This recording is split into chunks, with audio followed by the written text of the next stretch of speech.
गहरी सोच के कारण दुनिया में इतने सारे आविष्कार हुए। अगर हमारी इस दुनिया के वैज्ञानिक गहरी और ज्यादा सोच नहीं रखते तो इतने सारे आविष्कार कैसे होते? कैसे ये गाड़ियां बनती?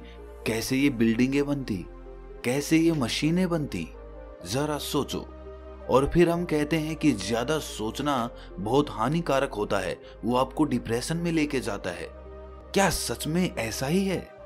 क्या आदमी को ज्यादा नहीं सोचना चाहिए? क्योंकि अगर ऐसा है तो इतने बड़े बड़े आविष्कार कभी नहीं हो पाते। लेकिन समझने की बात यह है कि हम किस विषय के बारे में अपनी सोच ज्यादा रखते हैं, किस विषय के बारे में हमारी सोच ज्यादा गहरी होती है। अगर सही दिशा में सोचा जाए तो आपकी सोच ही आगे के लिए आपके रास्ते निर्धारित करेगी। लेकिन अगर आपकी सोच इधर उधर बिखरी हुई है, अलग अलग दिशाओं में है, तो वही सोच आपके लिए आत्मघाती बन जाती है। एक नदी को देखिए, जब वो एक धारा में बहती रहती है, एक दिशा में बहती रहती है, तो वो कितने लोगों का उद्धार करती है। लेकिन अगर वही नदी इधर उधर अलग अलग दिशाओं में बहने लगे तो वही नदी विनाशकारी बन जाती है। सर्दियों में आग तापना किसे अच्छा नहीं लगता, लेकिन आग एक दूरी से ही तापी जाए तो ही वो आनंद देती है। लेकिन कोई आदमी अगर ज्यादा आनंद लेने की चाह में अपना हाथ उस आग में ही डाल दे तो आग तो उसे जला ही देगी। इसी प्रकार हमारी सोच होती है। सोच को सही दिशा और उसका सही मूल्यांकन बहुत जरूरी होता है। आज की जो बोध कहानी मैं आप लोगों को सुनाने वाला हूं, उसमें आपको सही नजरिए से सोचने का एक रास्ता मिलेगा। उसके बाद आप अपने ज्यादा सोचने की बीमारी से परेशान नहीं होंगे, बल्कि वही चीज आपके लिए ताकत बन जाएगी। इससे पहले कि आप इस कहानी में खो जाएं, इस चैनल को सब्सक्राइब जरूर कर लें। बात उस समय की है जब बहुत ज्यादा संसाधन लोगों के पास नहीं हुआ करते थे। ना ही गाड़ियां हुआ करती थी और ना ही आधुनिक मशीनें हुआ करती थी। जब भी किसी आदमी को नगर में जाना होता था, या तो वो पैदल जाता था या फिर किसी घोड़ा गाड़ी में बैठ कर जाता था, और इस प्रक्रिया में उसे नगर पहुंचने में बहुत दिन लग जाते थे। इसी समय में रामपुरा नाम के गांव में रवि नाम का एक युवक अपने परिवार के साथ रहता था। रवि अभी 22 वर्ष का ही था, लेकिन उसमें युवा होने का जोश और उत्साह था। वो हर काम बड़ी लगन के साथ करता था और अपने काम को अंजाम तक पहुंचाकर ही दम लेता था। जब भी किसी के साथ कुछ बुरा होते देखता तो वहीं पर वो उसका विरोध करता और सामने वाले आदमी को उसकी गलती का एहसास कराता था। लेकिन रवि की माँ रवि के इस स्वभाव के कारण बहुत परेशान रहती थी। उसे हर वक्त अपने बेटे की चिंता लगी रहती थी, क्योंकि उसकी माँ जानती थी कि रवि बहुत ही आक्रामक प्रवृत्ति का युवक है। और जब रवि किसी काम के सिलसिले में कभी नगर में जाता तो कई कई दिनों तक वापस नहीं लौटता।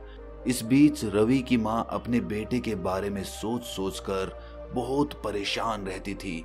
उसके मन में हर वक्त अपने बेटे के प्रति कुछ अनहोनी होने का ख्याल चलता रहता था।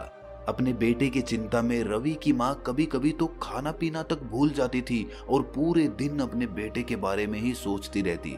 और ये बात गांव में रवि के दुश्मनों को भी पता थी कि उसकी माँ रवि के बारे में बहुत ज्यादा सोचती है। इसी तरह जब एक बार रवि नगर में किसी काम से गया हुआ था तो किसी ने गांव में अफवाह उड़ा दी कि रवि की घोड़ा गाड़ी पलट गई है, जिससे रवि की मृत्यु हो गई है। ये बात पूरे गांव में आग की तरह फैल जाती है और फैलते फैलते ये बात रवि की माँ के कानों में पहुंचती है। रवि की माँ जब ये सुनती है तो उसके पैरों तले जमीन खिसक जाती है। उसका इकलौता पुत्र अब इस दुनिया में नहीं रहा, ये ख्याल उसकी माँ के मन को तोड़ देता है और अचानक से उसकी हृदय गति रुक जाती है। उसकी हृदय गति रुकने के कारण वो वहीं पर बेहोश होकर गिर जाती है। लेकिन किस्मत से उस वक्त उसके आसपास गांव की कुछ महिलाएं मौजूद थीं। वो तुरंत ही रवि की माँ को गांव के वैद्य के पास लेकर गईं, जिससे कि रवि की माँ की जान तो बच गई, लेकिन उसका दिल अभी भी बैठा हुआ था। उनके पास कोई ऐसा रास्ता नहीं था जिससे वो अपने बेटे की खैर खबर ले सके, क्योंकि उस वक्त ना तो फोन होते थे और ना ही संदेश का कोई माध्यम होता था। इसी वजह से दिन ब दिन रवि की माँ की हालत और भी ज्यादा बिगड़ती जा रही थी। कुछ दिनों बाद रवि अपना काम खत्म करके नगर से अपने गांव वापस लौटता है। वापस लौटकर जब उसे पूरी कहानी पता चलती है तो रवि गुस्से में भर जाता है। सबसे पहले तो वो अपनी माँ के पास जाता है और अपनी माँ को अपनी खैर खबर देता है।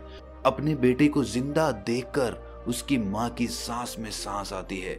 उसके बाद रवि अपनी माँ से कहता है कि माँ, जिन लोगों ने ये झूठी खबर गांव में उड़ाई है उन लोगों को मैं अच्छे से जानता हूँ। वो सब मेरे दुश्मन हैं और मैं एक एक को उनकी गलती की सजा दूंगा। तुम बीच में मत आना। लेकिन रवि की माँ अपने बेटे को लेकर बहुत चिंतित थी। उसने अपने बेटे के सामने हाथ जोड़कर कहा कि रवि, मेरे बेटे, ऐसा मत कर। अगर तुझे कुछ हो गया तो मैं जिंदा नहीं रह पाऊंगी। अपनी माँ की ये हालत देखकर रवि की आंखों में आंसू आ जाते हैं और उसका सारा गुस्सा ठंडा हो जाता है।